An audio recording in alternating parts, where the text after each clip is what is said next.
Nah, jadi maksudnya apa? Seluruh itu harus ada nilai UH, kemudian nilai UTS, dan terakhir mempunyai nilai sikap minimal baik. Jadi kalau tidak sampai ke amat baik, jadi minimal baik atau B. Patuh pada guru, apapun yang disuruh masuk pada waktu, mohon diselesaikan dulu. Walaupun kamu tidak perhatikan, awak yang sudah semuanya ini main dulu, maksudnya duduk saja di belakang, guru tahu, ya dicatat oleh ini laporan ke guru BK-nya. Itu paling penting sekali.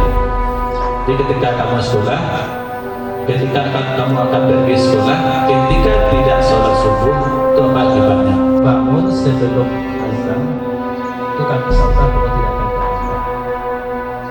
Ya, jadi kebetulan di sekolah kita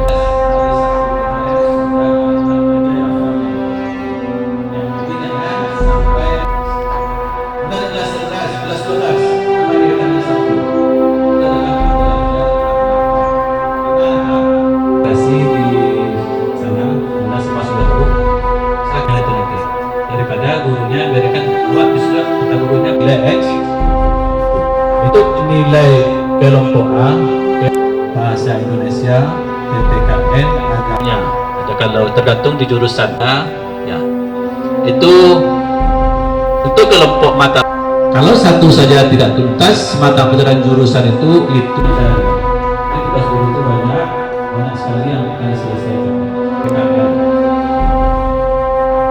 Kalau tidak ada nilai PKL, dapat 45% di kelas dengan dunia ya. Jadi mudah-mudahan kalau Anda tidak